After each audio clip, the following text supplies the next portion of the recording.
उसळत्या रक्तात तुझ्या ज्वालामुखीचा दाह दे, वादळाची हो गती अन भान फक्त ध्येयाचेच असू दे.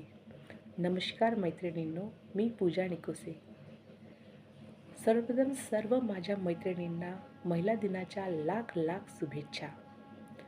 आंतरराष्ट्रीय महिला दिन 8 मार्च रोजी दरवर्षी साजरा केला जातो. प्रामुख्याने या दिवशी महिलांना सक्षमीकरण, हक्क आणि जागतिक पातळीवर ज्या ज्या महिलांनी मोठे योगदान दिलेले आहे त्यांचा आपण आदर, सन्मान, सत्कार करण्याकरिता हा दिवस साजरा प्रामुख्याने करतो.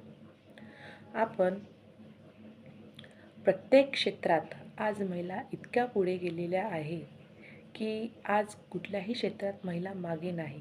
ते मग क्रीडा असो, उद्योग असो, राजकारण असो किंवा नोकरी वर्ग असो, या प्रत्येक क्षेत्रात महिला आज खूप पुढे गेलेल्या आहे.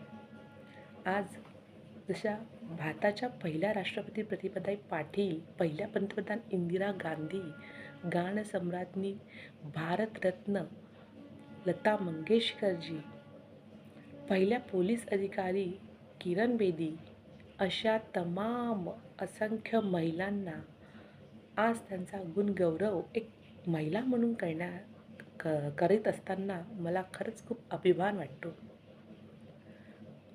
आज महिला खरंच खूप उंच शिखरावर गेलेल्या आहे.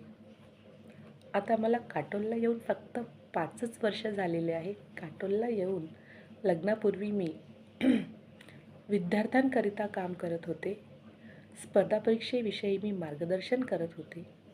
यशोदीप ज्ञानोदय उपक्रम अशा त्या उपक्रमाची मी डायरेक्टर म्हणून काम करत होते. लग्न झालं आणि काटोलला आले. काटोलला आल्यानंतर इथे आपण काहीच नाही. लग्नापूर्वी जे काही आपण केलं ते तिथेच ठेवून काटोलला आता आपण येऊन काहीतरी स्वतःचं अस्तित्व घडवावं. कारण अंगातला गुण हा कुठेच वाया जात नसतो. म्हणून मी काटोलला आल्यानंतर नगरपरिषद येथे विचारणा करण्यास गेली की आता आपण महिला झालेलो आहोत, लग्न झालं, महिला झालो आणि आता आपण काहीतरी आपल्या अस्तित्वाची शोध घेण्याकरिता प्रयत्न करायला हवा. म्हणून नगरपरिषद येथे जाऊन बचत गट काढावं, स्वतःचं बचत गट काढावं आणि त्या महिलांना घेऊन आपण आपला उद्योग करावा, या उद्देशाने मी नगरपरिषद येथे गेली असताच वानखेडे सरांनी माझं